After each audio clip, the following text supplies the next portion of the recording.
December 2nd today, I think it is. December 2nd, 3rd. Beautiful day.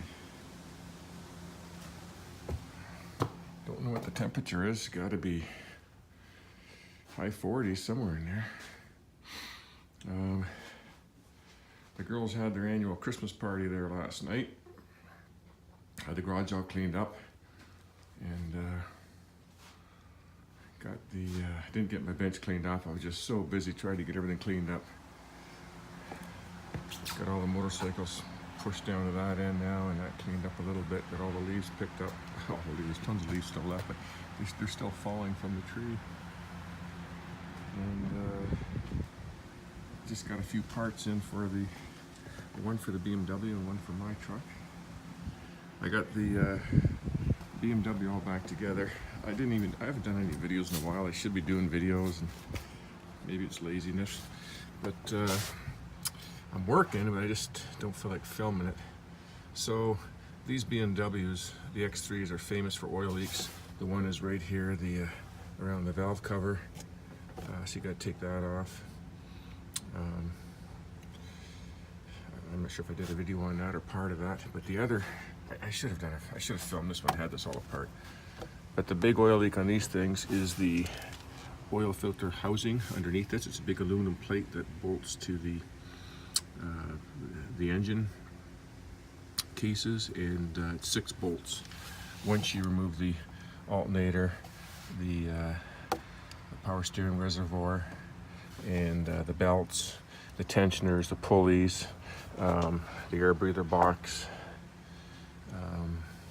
the fan, all these shrouds, you take all that. There's a couple of good videos on YouTube about that, but I discovered something. What a lot of guys do to fix that gasket is, first thing to do is to drain the oil. And one guy just changed his oil and he had this big leak. So he didn't, $60 in oil. So he put an oil pan under there and filtered it and made sure he got as clean as possible. And I let this car sit for 2 or 3 days before I decided to take it apart. And I also changed this, I don't know if you can see with the reflection of the light here, I changed this hose here, Van Gogh's hose, I believe it's called. And you got to disconnect that as well too. The crankcase vent hose is right here, and it was so brittle it just cracked in my hand. It all fell apart in pieces. So I ordered a new one. It just came in, and that's what I'm going to do right now.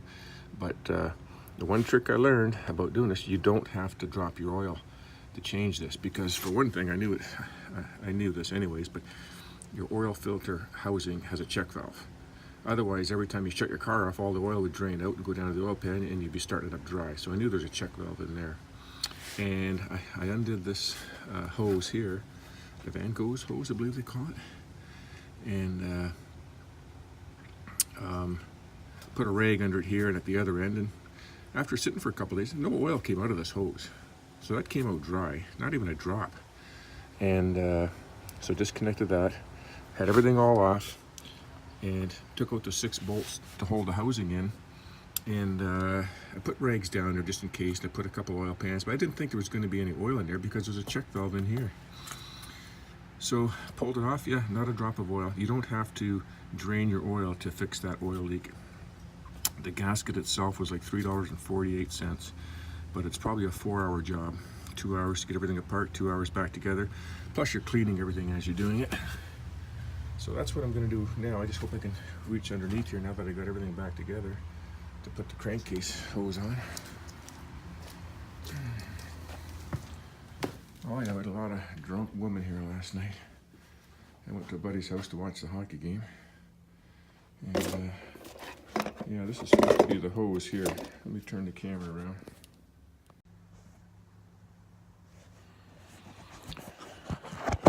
Okay, it's half working. Still leftover beer and stuff on my counter. This is supposed to be the hose. Hope it is.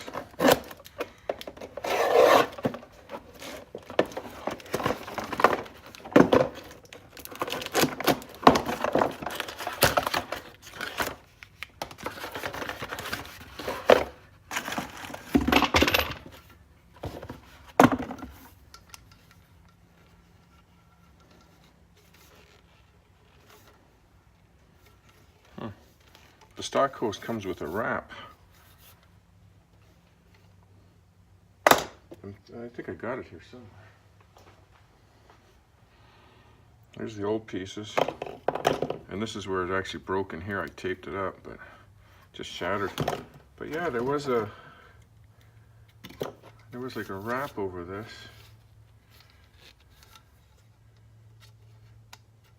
I don't think you can get it on because it looks like these things are like heat shrunk on there.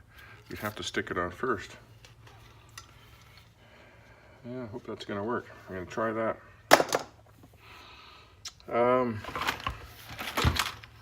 The other part I got too was for my truck. I got this for under 10 bucks, $9.90 something. And this is a leveling kit. It's a lift block for the front shocks. And I'm gonna do a video on that. It's I've been reading up a lot about this stuff, the best way, which ones to use, not to use. Is there any difference between upper and lower shock leveling kit, stuff like that. Right now, this is by far the cheapest one, cheapest way to do it, and just as good. So I'm going to do a video on that, but first I'm going to put this hose on here.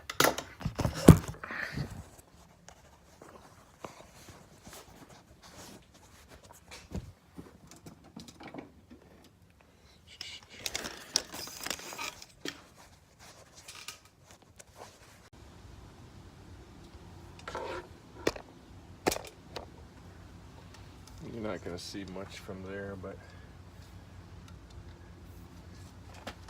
I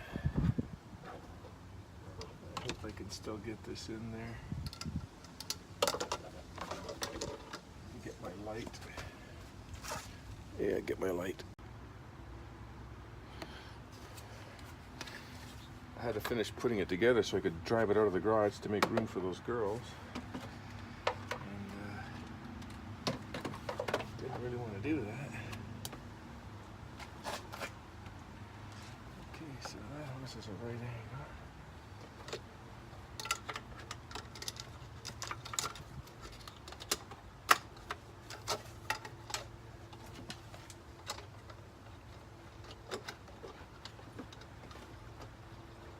Should go on like that.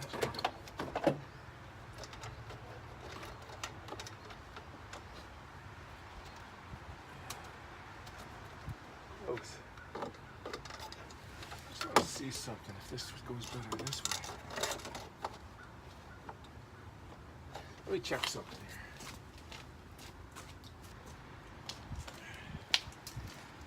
here. Yeah, the right angle part goes at the top because this is the part I fixed. Tried to fix. So now I'm going like that.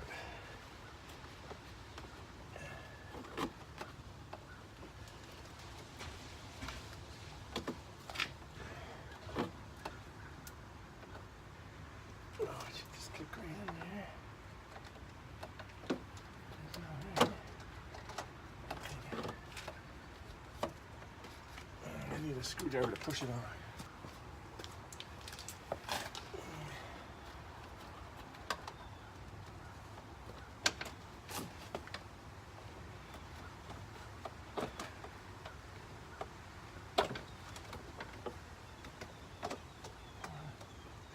Right there.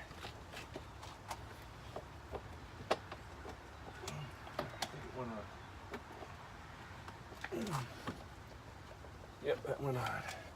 Okay, and this goes on here. There. Make sure this goes on all the way.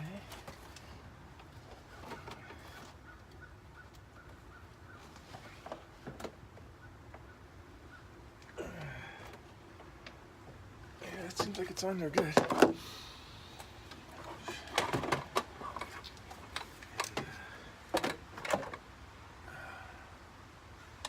A lot of connectors you got to take off too. Okay.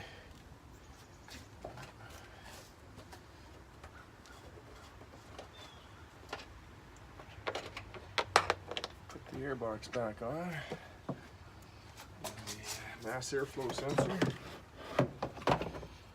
Here.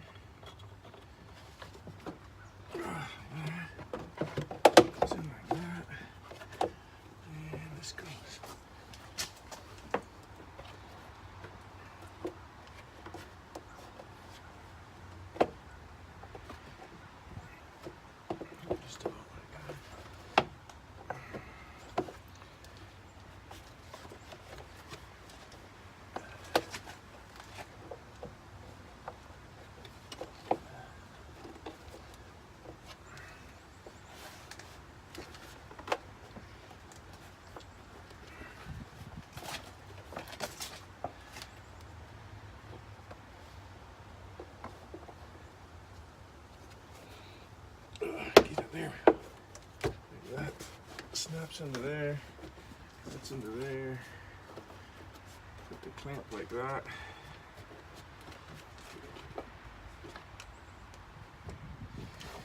This goes over. There's a locating hole down here at the bottom.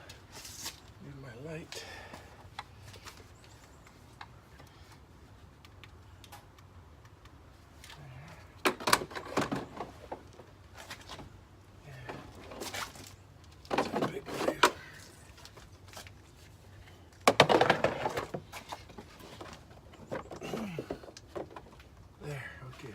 That's there. Yeah, there's one more connector here. Inlet holes.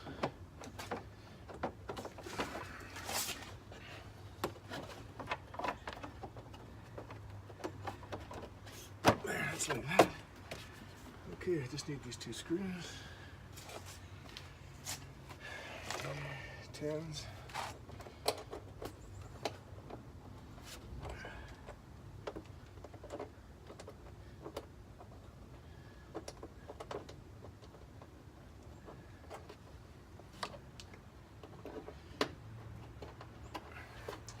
Okay, let me get my 10mm saw.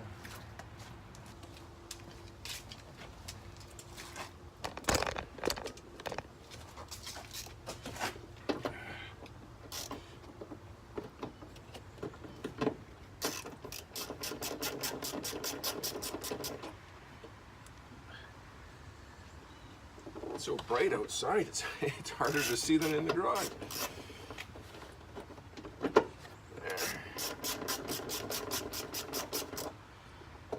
Glare.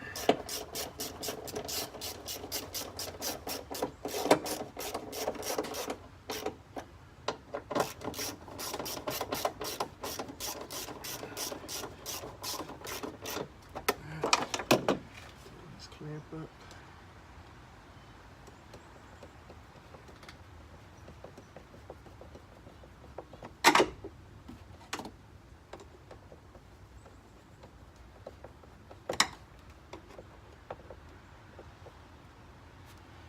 Okay, we get the keys fired up.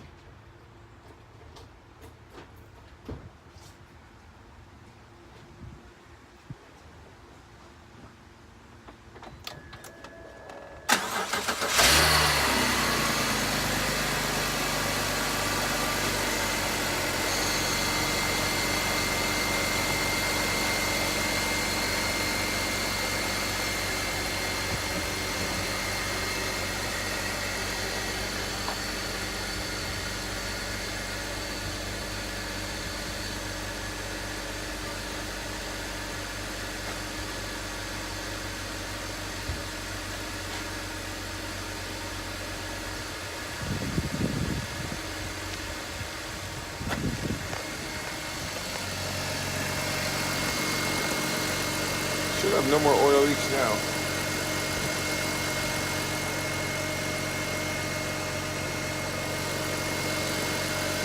Runs good, sounds good. Everything's hooked up.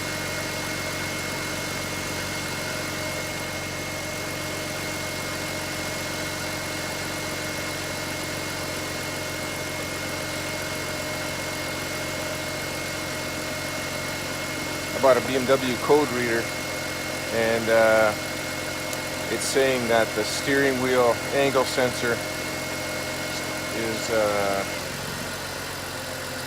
no good. So used ones on eBay for I think $49 or $59. I think they're $1,600 new from BMW. I think that's what it was. Yeah. Anyways, it's drivable.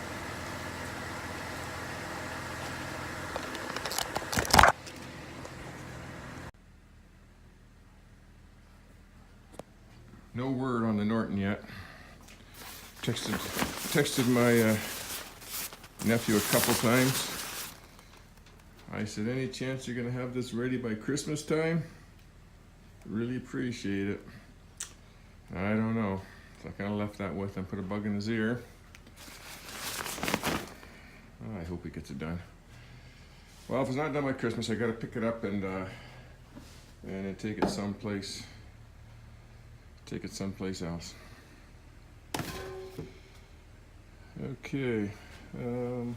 What else do I got here? Oh, I got this windshield. I was looking at buying these windshields last year, and they're like $60 US. Well, that's like 80 bucks Canadian. And then I saw, and there was only like one. Then I saw this on eBay. I saw a couple of them on eBay there this past month, and $29.99 plus shipping. And I think the shipping was 10 bucks or something like that. Or best offer. So I offered them 25 bucks plus shipping, so I think 35 bucks US. And I got the windshield for this. This is a tinted one and a little bit shorter than a stock one. The stock ones are about a good, probably 6 inches taller than that one. That'll be a good looking windshield on there. Now the only other thing I've got to do to this thing is I've got some holes worn in the skis there. I need some new wear bars and maybe weld up the holes in the skis. But if it gets a heavy snow here, I'll try that sucker out. Okay, that's it for now. I think the next video is going to be leveling up my truck. It's going to be the same for Silverados, Tahoes, Avalanches, any of those sort of things. It's the same thing for any truck pretty much, but there's just so many variables on how to do it, and that's what I want to show. And you don't want to.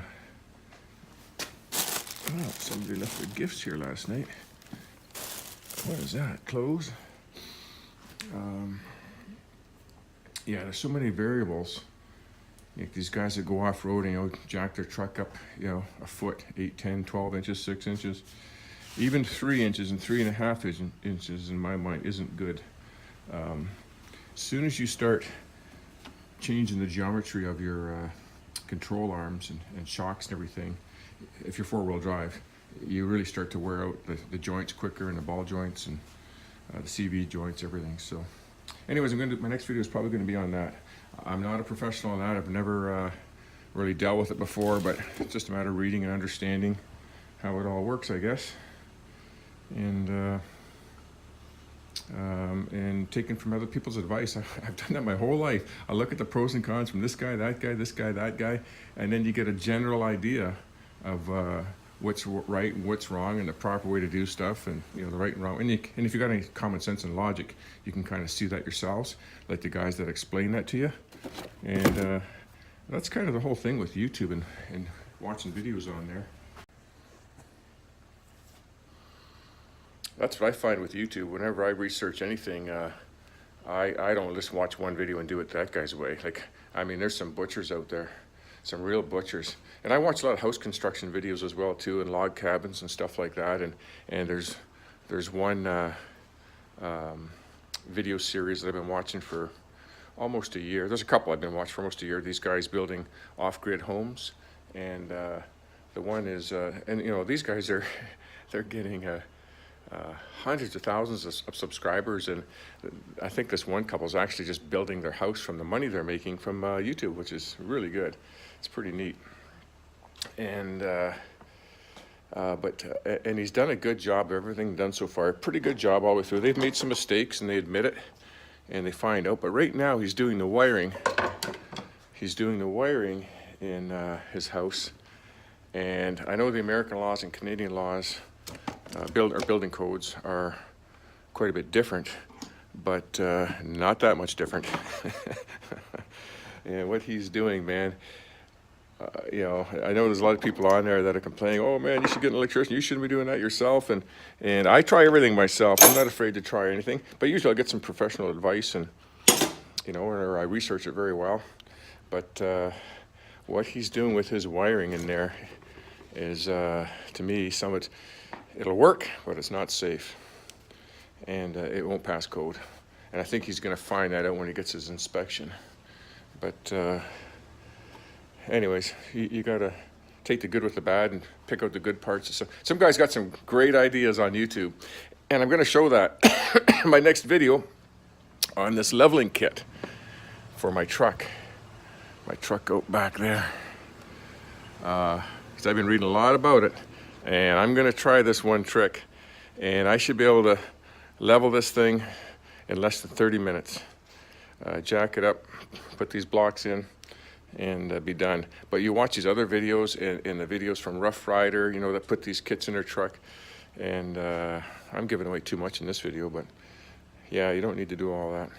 Anyways, I think I'm going to call it quits for this video, and maybe I'll start on my truck today. It's such a beautiful day out. Wow, it's unbelievable.